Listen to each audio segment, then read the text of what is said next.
I am so honored to be here, to be joined today by Roxanne Petraeus, who is here. Roxanne, I'm going to give you a little bio about you. And I think I'm going to read it and then I'm going to add my own Oh details. man, So I'm like getting redder as opposed to awkward. yeah, I know how you feel. Yeah, yeah, we almost do it. Um, Roxanne Petraeus is the CEO and co-founder of software company Ethena. Ethena is a compliance training platform serving hundreds of startups and Fortune 500 companies. All those sales, Roxanne, way to go. Thank you. Including Pinterest, Zendesk, and Figma. After graduating from Harvard's Reserve Officer Training Program, she was commissioned into the U.S. Army. She served on a combat deployment to Afghanistan and in training missions to Cambodia and Mongolia. After leaving military service, she worked at McKinsey as a consultant before founding Ethena. Roxanne is a Rhodes Scholar and holds degrees from Harvard College and Oxford University. Wow. Oh man, thank Well, you. My what mom is I cheering in the background somewhere. Yeah, what I'd like to add, Roxanne, is I think that every time that I've been able to be in the same room with you, I find you to be one of the most outstanding, amazing thinkers, an extremely creative leader, and also very down to earth and pragmatic and real. I've never seen a team execute quite as well as your team under your leadership. thank You have had big wins. You've overcome a lot of things over a lot of changing market conditions, as I'm sure you. every Yeah, founder, CEO, leader can attest to in the last 4 or 5 years. And you've still been coming out on top. You are also an incredible friend and an amazing person to just have in one's life. So welcome, Roxanne. thank you, Amy. Thank you so much. I'm very excited to chat with you. Well, I'm excited about this conversation. Before we get into it, and by the way, today's conversation isn't about us having the answers. I think this is an exploration, right? Work-life balance, what that's like in the relationship between founders, investors. But first, I want to talk a little bit about you and Ethena, Roxanne, so I can give Sure. our community a chance to really get to know you. And then let's dive into that experience as a founder. And we'll then kind of further bloom this founder investor relationship conversation and exploration. So that's our kind of plan for today. And yes, if you have questions, pop them in at any time. I think I get to see them if they're in the main chat or send them to Josh. Okay, so Roxanne, one of the things I love about you is how you real talk. I know All you. I, all I know. Yeah. um, so real talk. What's it like to be a founder right now? So the added context is I have a 7-week-old. So if my words don't make sense in a sentence, that might be why, but that also obviously affects how I am as a founder. So like sleepier than normal, etc. But I mean, I'm sure everybody here, if you know, in the startup community, just like realizes the past like 18 months, almost 2 years now, just been like pretty wild. And I think like those conditions continue. So like, you know, if we look back on, I think just about a year ago, it was like SVB collapse. Like that was just like a wild thing as a startup to go through. And like kind of fighting through like almost like, oh, the market did a 180 like very quickly. And what we as founders, I think, heard from VCs switched really quickly, like, you know, and so I think there's just a lot of like maybe exhaustion just because it's the first couple months were sort of like adrenaline highs, like, okay, what's going on and all that. And now it's my best read of it is like just a little bit of like either you've come out on the other side or there's but even so there's just some exhaustion. Like there's just been, I don't think there's any other way to put it, like a lot going on in the past 2 years. Yeah, I don't know if you would call it like a marathon sprint relay course, but it certainly isn't a short-term thing, right? No, yeah, and I think like pre the sort of tech correction, whatever the right term for it would be, it did feel a little bit more like startups could be sort of a sprint. There were a lot of like, you know, someone started a company and then they immediately became a unicorn, and you know, like this feeling of like, oh, you can do huge things in like the span of 2 years. And I think there's now a recognition that like startups are really hard. They're companies that you're getting off the ground, and it is sort of more of a long term game. Of course, there's like absolutely the exceptions, but they are the exceptions. And so I think that like to the extent that people are energized by the idea of like building a generational company, that's exciting. But if you're like, I sort of was like kind of hoping a little bit more for the fast like wins and then get out of here. Like it's like, yeah, it's definitely not like it. Maybe to do the most real talk version, it sort of felt like an idiot could make money 2 years ago. Like Mhm. on either side, VC founder, like it's just like everybody is a genius. And now it's like, oh, turns out it's really hard. I think that perspective really is the right way to look at our topic, which is the work-life balance design slash discussion. So I want to Yeah. plant that seed and come back to it in a little bit. But actually, I want to slow down because I think what I was hoping for today, I think the reason I asked that real talk question first is because I'm hoping to get more real too on this call. And I want to Mhm. pause on a minute and just honor the fact that you are here and you have a Uh, 7 month whole, a 7 week month 7 week, yeah. 7 week old at I home. think it could be months. I don't know. I'm pretty sure it's I weeks. have a 9.5 month old at home. So I'm in there with you. And you have Yeah, a toddler as well. yeah, Yeah. yeah, Yeah. So thank you for being here. yeah. Yeah. No problem. They're both being watched, which is good because otherwise that would be a disaster. Yes. Yeah, Thank goodness for that support. Yeah. totally. Okay, so let's come back to that longer term sustainable idea because it's not a sprint. But I also want to make sure everyone understands what Athena is, right? Sure. Yeah. Do you want to tell us a little bit about maybe the impetus for the idea and maybe yeah, what kind of explained like layman's terms, real talk terms, how we can understand what compliance training is? Totally. Maybe I'll just tell a story because I feel like it illustrates what we're trying to do. So I had this idea for a better like mandatory training. We've all sat and done really kind of boring, kind of silly, like sexual harassment training, something like that. And so I saw my friend who's in finance. I was like, I think that there's actually a way to do this like a lot better, tech enabled, but also really tackle the nuances because like turns out these topics are really hard. I was a woman in the army, and so I feel like I've sort of seen the spectrum of ways that just harassment can go wrong, but then also ethics, right? Like this is the era of like 2 wars and a lot of ethical violations that happen in the army. And so I was thinking about that. And my friend who's in finance was like, that's really dumb. Nobody needs like the training is dumb. You don't really need it. Like, there's no point in innovating on it. It's just a silly thing. And I was like, okay, whatever. And then maybe 5 minutes later, he was like, hey, I just hired my first analyst who's a woman. She reports to me. Can I take a Uber with her like late at night? I was like, you literally just told me that you don't think that there's any opportunity to like make useful harassment training. And then you were asking me like nuanced questions about like work travel and how do you mentor, someone who's junior and of a different gender or all of this. And I like pointed this out and he was like, oh, I guess, yeah, you're right. But I feel like to me, that's what we try to do, which is do training that like tackles these nuances, these gray areas, whether the topic is more like ethics, so think like bribery or code of conduct, insider trading, or it's something that's more around inclusion, like DEI or harassment prevention. Is like if we're gonna have to sit here for an hour a year or whatever it is, let's like actually try to get something out of it. So that's how the company started. We've since, of course, expanded to things like, phishing simulator because we have to do cybersecurity training and an employee hotline and an HR case management tool, all the sort of things that support a compliance program. But the crux of the issue is like, if we're going to check a box, let's get something out of it. I mean, first of all, can I send the fishing simulator training to my mom? You can, yes. A friend just texted me his company uses it and he said their team got decimated, which I was like, that's brutal. But, Wow. we've all been I there. mean, I can't underscore how important this is and how world changing this is. Just for me, the thing I love about Athena is the fact that it's actually taking stuff that we do need to know legally and also Yeah, to protect ourselves and actually making us able to retain the information and use it and on a daily basis so that it actually does change thinking behavior and our culture. So I think you sit at an incredible kind of intersection and the apex really of a really great movement. thanks, Amy. We really enjoy what we get to do.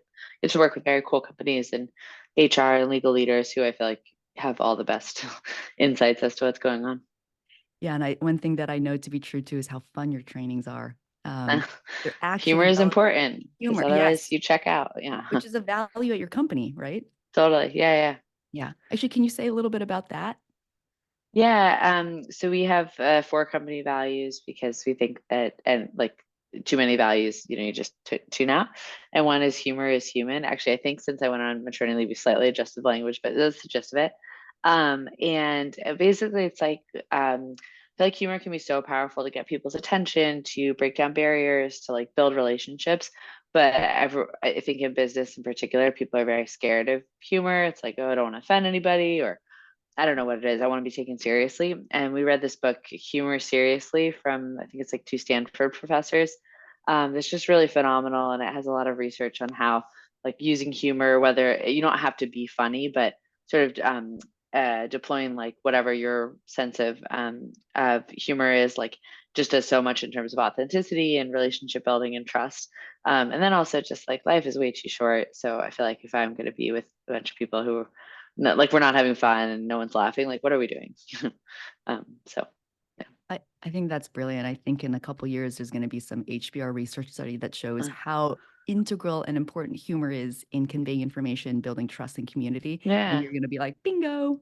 Yeah, Yeah. totally. Yeah. I mean, I feel like you just even like as when we were kids, and you do like Sesame Street or the little songs, to catchy rhymes to like help you remember things. Like nobody remembers if it's just monotone voice, read on and on. I see that as well as like kind of a way to think about work life, right? Because I think when we think work life, sometimes there's a huge boundary that comes to mind. Like you said, like maybe we're not supposed to be humorous at work, or maybe we're not Mm, supposed to, something like that. And I love how just in this alone, you're already kind of redefining a little bit of work and bringing in this, again, just this realness, real humanness into it. totally. I got advice a long time ago, like take your work seriously, but never yourself. And I really like that Mm. idea. Yeah, that's great. Mm. Um, well, I want to talk about your LinkedIn for a moment Mm, because that's a place that I feel like I feel so lucky that I get to have you in my LinkedIn world. If you don't follow Roxanne on LinkedIn, I mm, highly recommend it because it will actually populate your feed with a real human, a real leader sharing great insights, but also just being vulnerable and I feel connected to you, Roxanne, when I read your posts. mm. Um, so you are 3D to me on LinkedIn, which I I love think. that. So like if you think That's about good work, because LinkedIn can be quite cringy, so I always am a little bit worried when it's like, I don't know, there's something like follow me on LinkedIn. I'm like, oh man, I would be popular on the least cool social channel, like I don't thrive on Instagram. But yeah, well, that's so funny. best not to read into it too much. Well, I mean, I was just going to say, I think I've been cringe on LinkedIn because I haven't quite figured out how to, really fully be 3D yet. So that's another Mm, reason I admire your presence there and your writing. oh, okay. Um, and I also want to share something with our audience because you recently shared a video. I think you are is it about 8 or 9 months pregnant at this point in this video? Yeah, super pregnant. Yeah, Okay, somewhere around super there. Yeah. pregnant. Yeah. Um, and I saw this video and it stopped me in my tracks.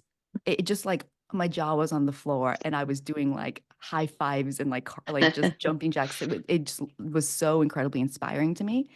And I was thinking, gosh, I hope everybody on the internet sees this video. Every founder, investor, every person, everybody thinking about joining a startup or starting a startup. Um, and Kremi, I think if you could help me pop the link into, oh, there you go, Kremi. If anyone wants to see it as I'm describing it, what you're gonna see is a video of Roxanne at the gym performing these exercises. I thought they were deadlifts, but they're called thrusters. Yeah, Okay, they're called thrusters. So yeah. she's taking a barbell with weights from, the floor and putting it up and then pumping it and then putting it back down. And the caption is even better, right?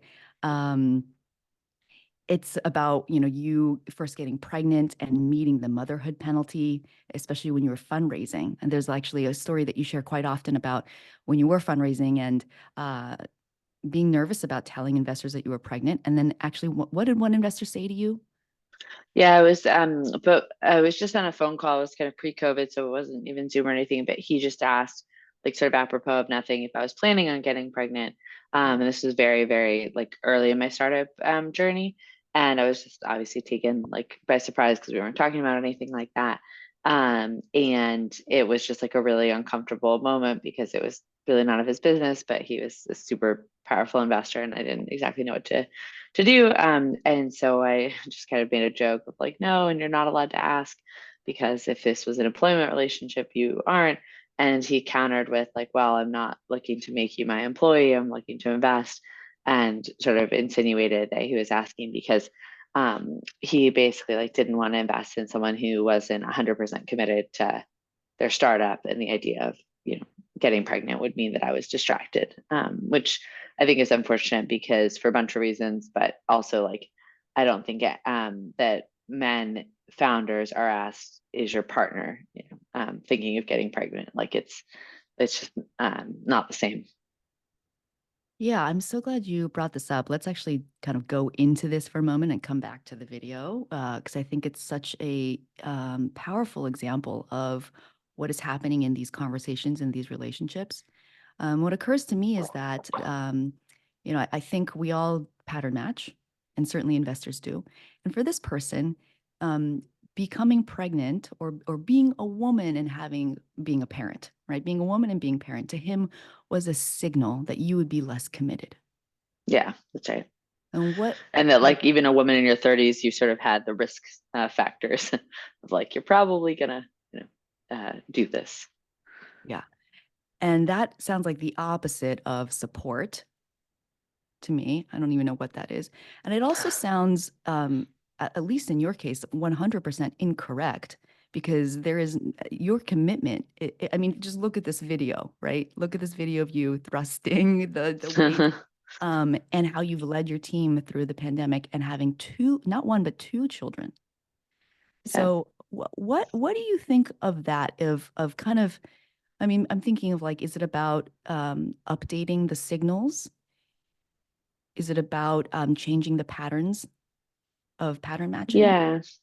Yeah, I think there's like so much in there, but I think like yeah, the pattern matching is really hard because if you go look at the most successful startups ever, like they are men, like cannily like often divorced, like there's I think it's not ridiculous to arrive at the conclusion that you need like a maniacal focus on this one part of your life.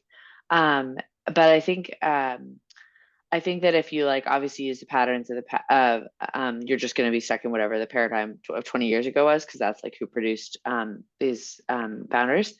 And then I also think like, you know, if you're just like doing, if you were working in a factory or something and time equaled productivity, like I see the concern of like, okay, you're going to be like off the factory line for 3 months or whatever.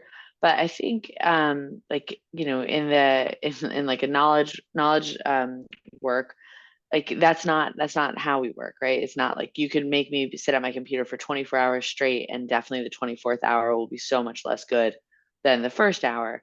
And so the idea that we do something outside of work, whether it's CrossFit, whether it's like rock climbing, whatever, like I think people largely accept, but somehow, and again I'm like being very general, but I think if there's a man founder, 4 a.m. wake up, I'll get you every time. um and he has a hobby that is rock climbing. I think that investors are like, great, he's got passions outside, risk taker or something. And then if it's a woman and she has a kid or she knits or something, it's like, don't like that. It's like I don't exactly know why these are like why we're doing this distinction, because we sort of recognize that like, yeah, people can't, just like sit at their computer all day every day. Like it doesn't work like that. Yeah, it's so well said. I mean, as a coach, I get to see a lot of this even if I take it in a much more neutral way, is just, we use the colors of the past to to paint the present Hmm. and the future, and we don't examine the colors in our palette. We end up painting the same thing over and over and over Yeah, again. Yeah. Which is why totally. I'm so glad that we're seeing and hearing more of your story right now. It's new colors. Yeah. Yeah. Yeah. Um, Well, I even think like in the space we were in, someone, PC asked me like, why do you think no one has tackled um this space? And I kind of joked and said like, well, like sexual harassment's kind of like because you don't invest in women, like, you probably just wouldn't have gotten a woman founder who tackled the space. But I think there's like actually something to that, that like there's even a whole space, like segments of the economy that are overlooked or thought to be too small, like all of it. Was there a when you who do you look up to as a founder, or when you were thinking about being a founder, was there someone that stood out to you that gave you the inspiration? Because the other thing I thought of when you said that was, are there a lot of women out there who are or would be entrepreneurs but just haven't seen that yet? I mean, certainly, like in terms of who I look up to, it's someone of mine because I saw that she is passing the baton yesterday. But Matilda Front, I think, is Yeah. just like a really phenomenal leader, and like puts out just like amazing content and insights and all of that. And there's a ton, but like she just comes to mind.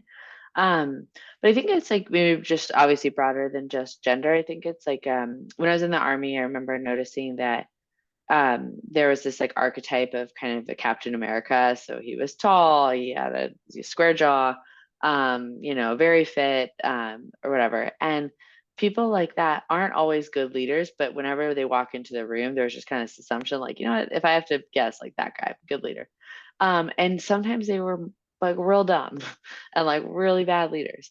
But there was just like always this assumption of like just looks like the part. I even think there's this like idea about Vietnam War, this guy, Westmoreland, a general, and he just like looked so much like a great leader. Like did not produce phenomenal results, but like man, did he look good. And I think it's kind of a similar thing with founders, that there's this idea of like, okay, you wear a hoodie and have questionable hygiene and whatever it is. Like, and I think there's just like a lot of founders who don't fit that mold for whatever reason, like gender, could be introvert versus extrovert, like whatever it is. But if there's just this like one idea of what it looks like to be a leader, I think like you just don't get the best by only looking for people who match that pattern.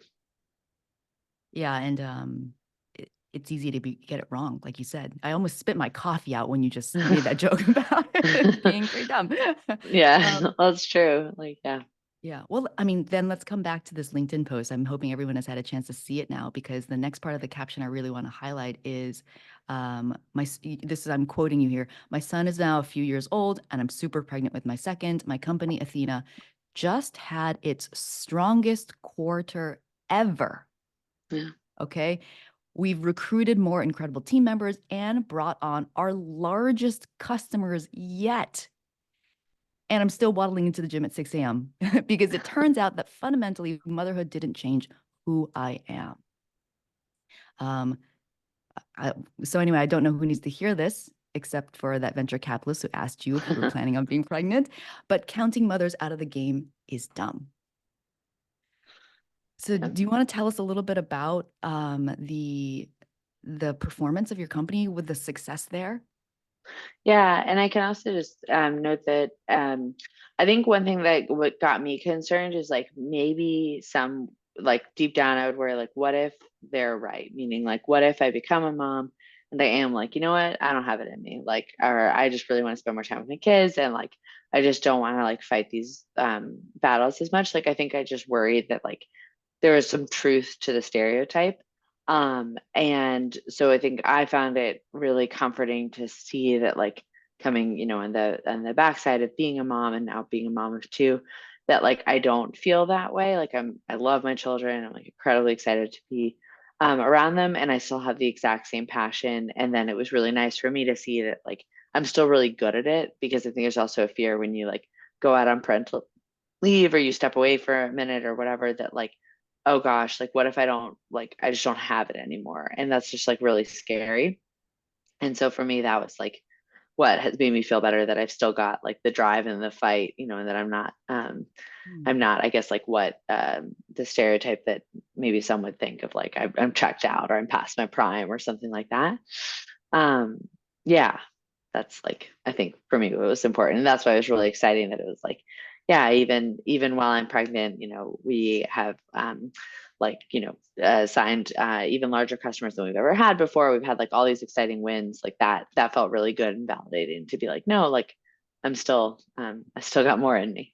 Yeah, I relate to that too as a mother, very much. Yeah.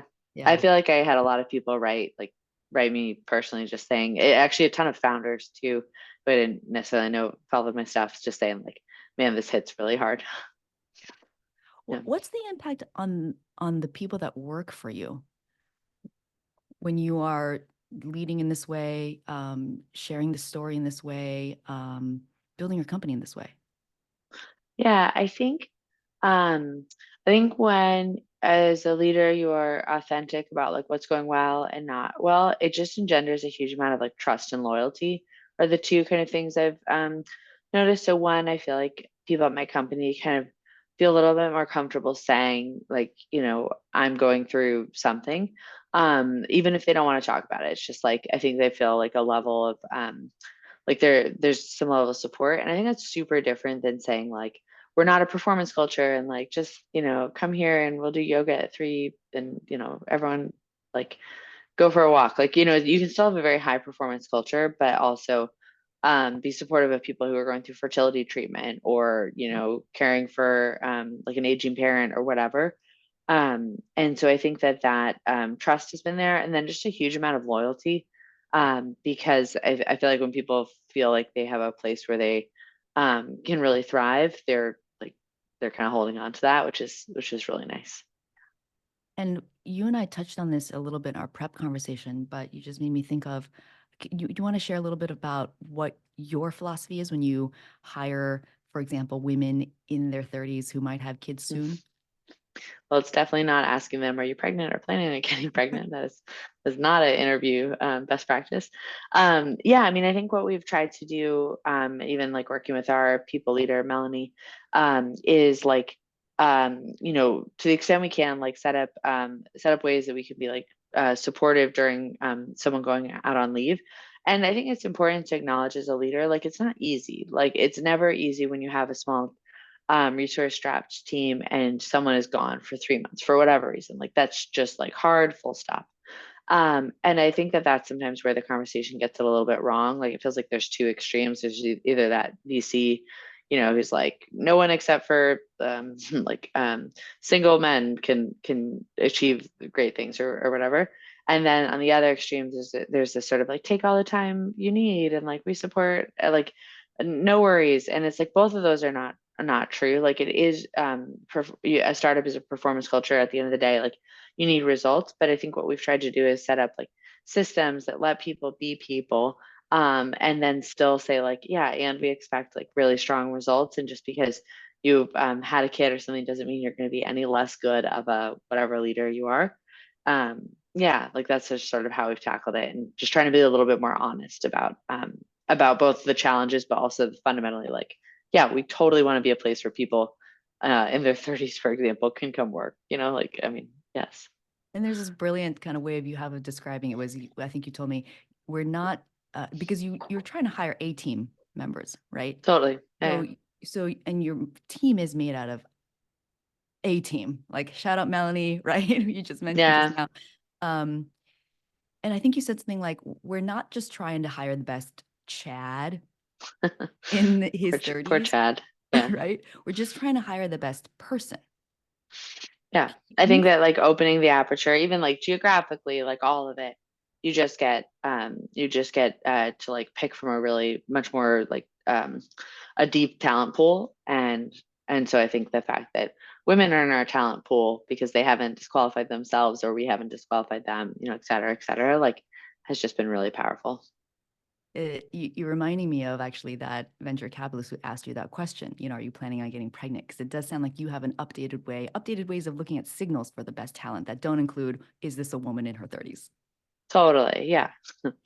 Yes. And again, like, also very not a good interview best practice to Yeah. do. Don't ask. Please don't Like, ask that. yeah, Yeah. yeah. Um, let's go back to this idea of you waddling into the gym at 6 a.m. Because I want to know, was that kind of like a a practice, a habit that you have always had? How does that factor into how you think about work? Are there mornings where you're thinking to yourself, gosh, I don't have the time to go do that because I need to go answer an email or unblock my team? How do you think about that? Totally. I think about for me, like fitness has always been a part of my life. But I think that like whatever form that takes, it is very important to like carve out the time because yes, I totally do that that thing where I'm like just one more email and then suddenly I've like totally ruined my ability to get a workout in because I just like wouldn't let go of the ship and it's like that was dumb. Like, and I think the way I've thought about it is kind of twofold. Like one for me, it's just a non-negotiable. Like my health is a non-negotiable. So like, if you told me that I had to like, smoke a pack a day to be Athena CEO, I would just leave. Like I'm not gonna, like sacrifice my health to like an extreme measure. And I totally understand that there will be moments and weekends and nights that things will get messed up, but I don't want that to be the norm because otherwise I find that I just don't have the reserves to like work effectively. My co-founder like is very used to receiving my like post CrossFit ideas. Mm. And while some of them have been quite bad, to be like fully honest, often there will be like an insight that comes from when I've just been able to like clear my head and it's the 1 hour in which I don't have a phone near me. And like I can just tell that like something good's happening up in the brain during that hour. I'm like either releasing energy, anger, or I'm like getting energy back, or I'm like just, I don't know, feeling like a person. And so, yeah, it has been like really important. And I don't have like any magical tricks except that like early is usually better because like the day gets worse as it goes on and like it's I find it much easier to protect time at 6 a.m. Like nobody is trying to meet with me at 6 a.m. And so that has helped. And then like putting it on my calendar and kind of treating it like a meeting, in that like I wouldn't just like blow off a meeting last minute. And as much as possible, just trying to really protect that time because I know that it results in it's like required for me and it results in me being a better leader. Hmm. Have you ever had a founder, sorry, not a founder, an investor, um, question that at all or not agree with you or maybe even have a reaction like, no, you should be working all the time and this is a time equals productivity thing? Mm. I feel like weirdly fitness, like VCs are very like biohacky and stuff. And so like fitness, okay, parenthood, like, just depends on who you talk to. But Mhm. no, I feel like if anything, like that's been the one area that they're like, okay, she is her inner sales bro, her inner like, and so I have I've not found a lot of pushback there. Okay. Okay. Well, let's talk a little bit more about the founder investor relationship. Let's get into that part of this. Cool. Um, how do you see it, especially in this kind of perspective, in this area of work-life balance, work-life tension? I think my kind of hot take is I just think it's the founder's job to set those boundaries and like figure out what you want. And like, I welcome pushbacks and if folks are at VC firms, but I think like VCs should play a supporting role, but I actually think like a founder just needs to drive on this. And I would think it would be a mistake to expect someone else to like um really put your work-life balance or anything like that front and center. Hmm. And have you have had experiences with investors where they have been, and the subject of this talk is when investors Mm. support founders having a work-life balance.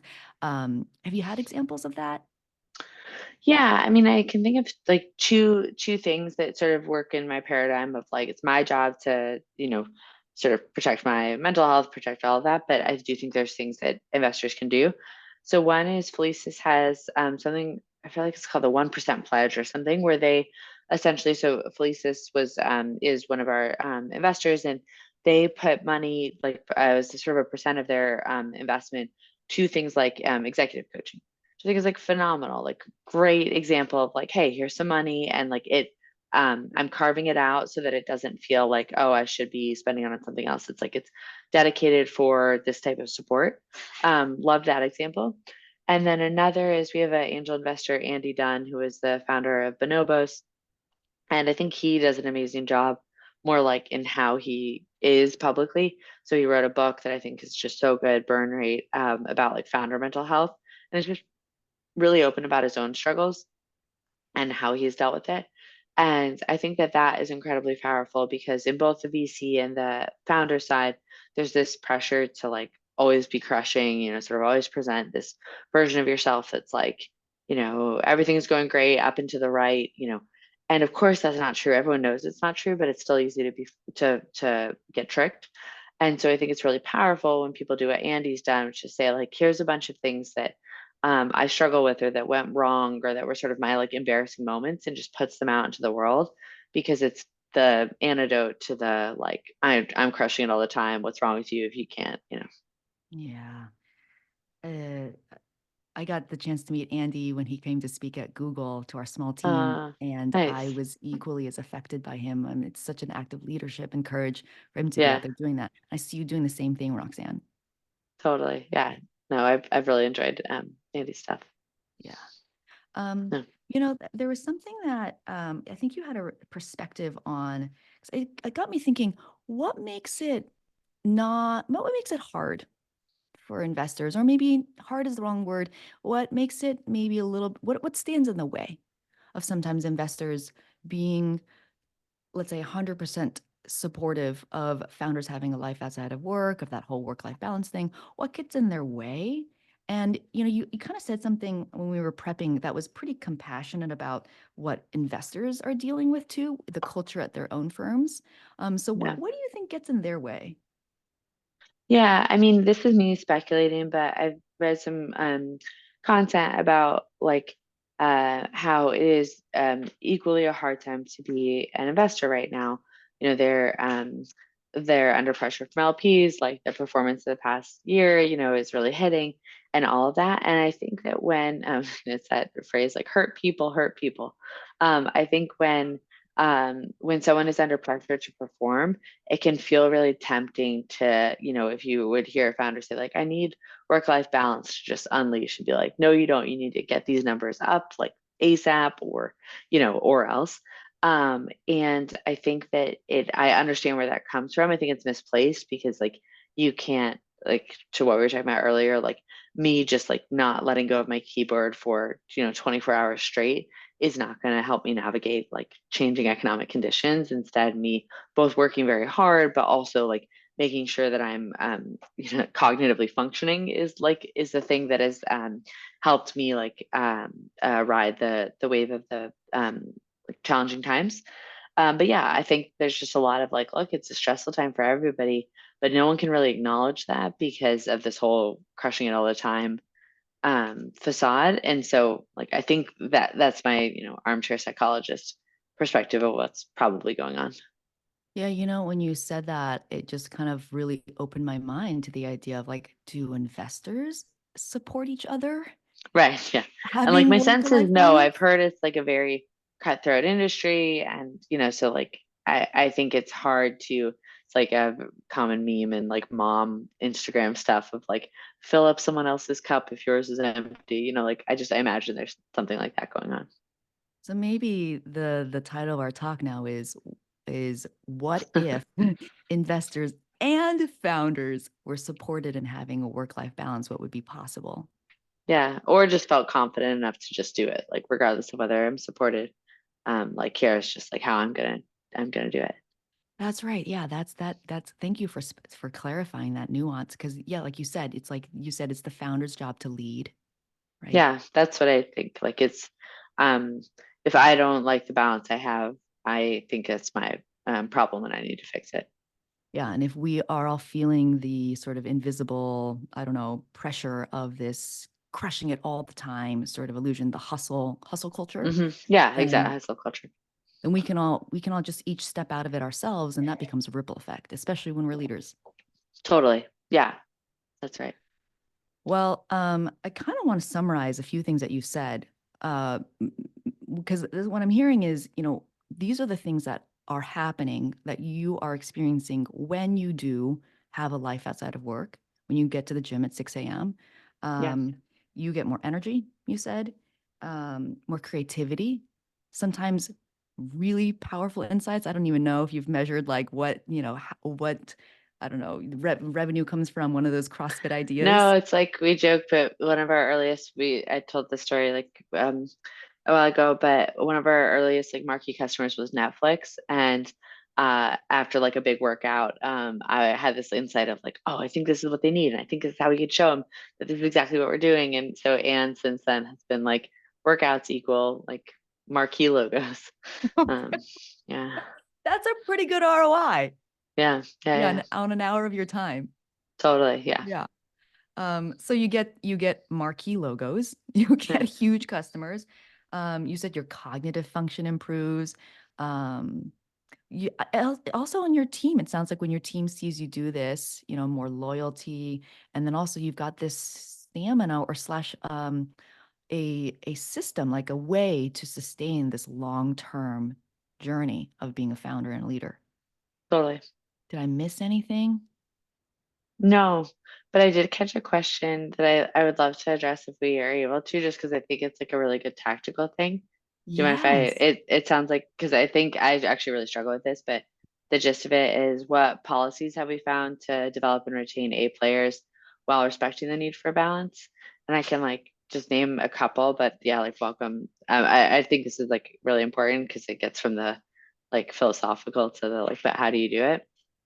So this is a very controversial topic, but I think like work from home, like allowing work from home is probably one of the biggest because like I am like 7 weeks postpartum, got my trusty pump right next to my laptop.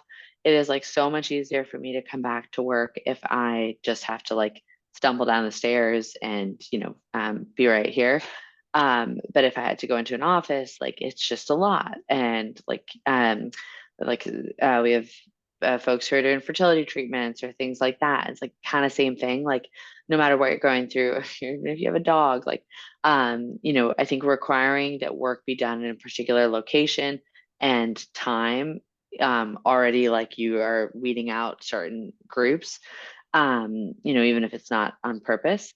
And like that doesn't mean you can't do offsites, and I get all the benefits of working in person, but like that's I have yet to be convinced that they're like I'm so convinced that there's a relationship between in particular not having women in their 30s sort of like drop out of the workforce or different cohorts and work from home. Like it's to me just like the biggest unlock. And then I think it's things like really focusing on outputs versus inputs. So like, if you were phenomenal at sales, yeah, you're gonna have to like be on for certain hours because your customers are gonna expect that they can meet with you at a reasonable time. But like aside from those sort of logical things, saying like, you know what, if you like to work in a certain way, like don't care as long as like here are the key things we're looking for in terms of success, your win rate or whatever. And that's what we're going to monitor. I think just being like really clear in and kind of like performance reviews about like what does success look like in this role versus defaulting to just like FaceTime and managing up and all of that. I think that's been really helpful too. Yeah, but I would say like work from home, a big proponent. And you have a great policy at the company where, what is it? Everyone gets a budget to actually spend time with people in Yeah, person. we just do this like it's $100 a month, and it's a like use it if you want type of thing. And instead of doing mandatory funds, so I came from like McKinsey and the Army that were really big on mandatory fund, and that was really difficult because usually it's like in the evening, which is like that is my time with my kid. So now two of them. And like if you just make it like everyone has to do a happy hour, even things like that you should always think of, but like there are folks who are recovering alcoholics, like happy hour might not be the thing that everyone wants to do. And so instead, what we just say is like, go kayak, go literally whatever, get mani pedis, don't care.